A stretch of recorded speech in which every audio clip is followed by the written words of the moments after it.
O vento corta os campos abertos, no norte do Rio Grande do Sul.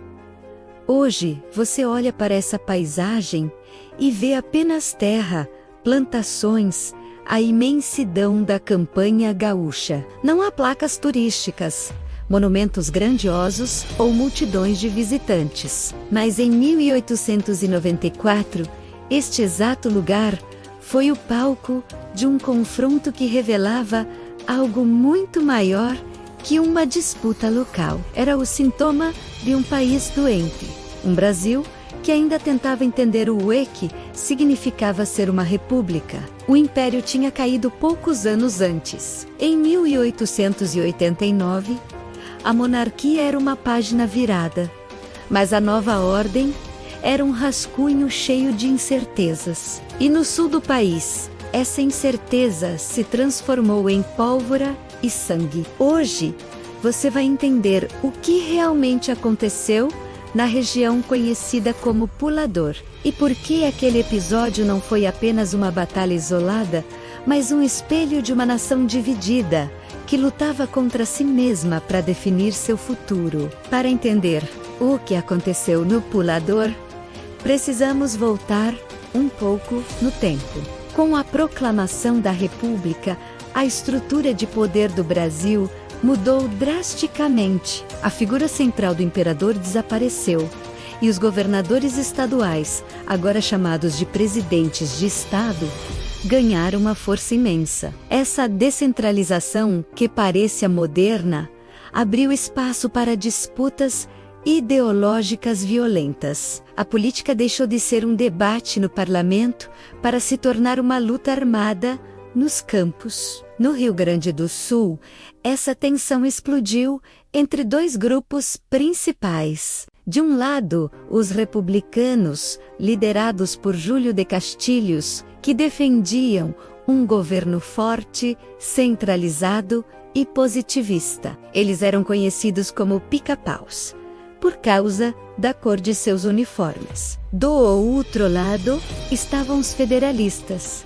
que queriam mais autonomia para os estados e um sistema parlamentarista. Eram chamados de maragatos, um termo pejorativo que fazia referência a comerciantes uruguaios da região de Maragateria, na Espanha, sugerindo que eram estrangeiros ou mercenários. Essa rivalidade não ficou só no discurso, ela armou homens, criou milícias e espalhou um clima de guerra civil por todo o estado. Cidades eram invadidas, famílias se dividiam e a desconfiança se tornou a regra. O sul do Brasil estava em chamas, e essa guerra civil ficou conhecida como a Revolução Federalista. Um conflito que colocou brasileiros contra brasileiros, vizinhos contra vizinhos. Os maragatos, liderados por figuras como Gumercindo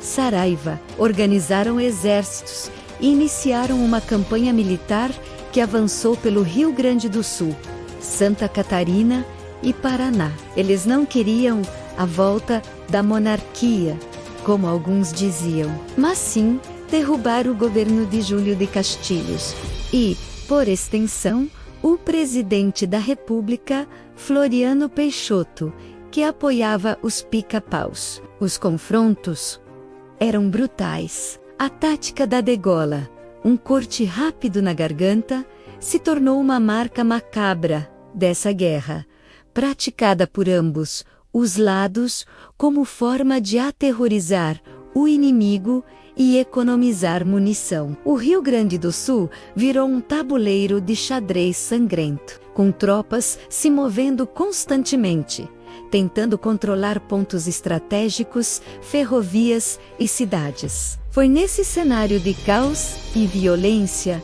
generalizada que a localidade do Pulador, um lugar até então anônimo, entrou para a história de forma trágica. Vamos nos transportar para aquele campo. A região do Pulador era essencialmente rural, campos abertos, terreno levemente ondulado, poucas árvores, uma paisagem perfeita para a movimentação de tropas de cavalaria, que eram a espinha dorsal dos exércitos da época. A escolha daquele local para um confronto não foi um acidente. Era um ponto estratégico, um cruzamento de caminhos que permitia o controle do deslocamento das forças inimigas na região.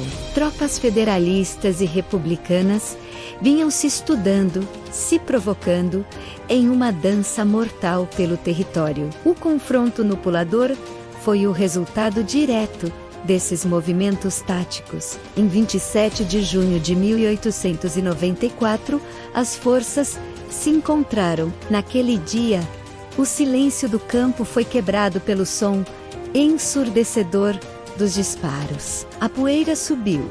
Cavalos relincharam em pânico.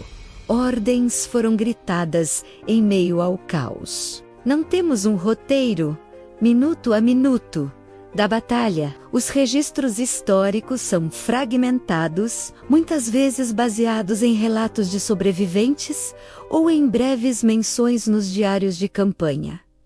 Mas o que sabemos é que o embate foi intenso e feroz. A cavalaria, de ambos os lados, provavelmente fez cargas violentas, com lanças e espadas, enquanto a infantaria trocava tiros de fuzil. As baixas foram significativas, homens caíram naquela terra.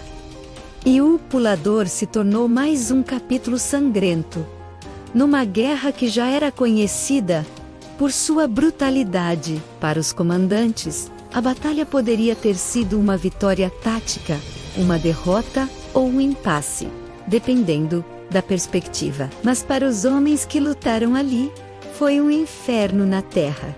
Ao final do dia, o campo estava coberto de corpos, e o cheiro de pólvora se misturava ao silêncio dos mortos. O Pulador não decidiu o destino da guerra, mas reforçou sua natureza implacável. Após o confronto, a guerra não parou. A Revolução Federalista ainda se arrastaria por mais um ano, até 1895, terminando com a vitória dos republicanos e a consolidação do poder de Júlio de Castilhos no estado e de Floriano Peixoto no país. Mas batalhas como a do Pulador deixaram um legado muito mais profundo do que apenas o resultado militar. Elas mostraram que o sul do Brasil não era apenas um cenário periférico, mas um protagonista central na crise de identidade da nova república. As consequências da guerra foram devastadoras. A estimativa é de que mais de 10.000 pessoas morreram. As execuções sumárias, as perseguições políticas e a polarização extrema deixaram cicatrizes que demorariam décadas para sarar. Famílias foram destruídas. E a memória da violência marcou a cultura política do Rio Grande do Sul para sempre. A República sobreviveu, sim, mas o preço foi altíssimo. E a história desses confrontos muitas vezes ficou esquecida, guardada em registros regionais e na memória oral das comunidades, longe dos grandes livros de história do Brasil. Hoje, se você for até a região do Pulador, não vai encontrar um museu a céu aberto.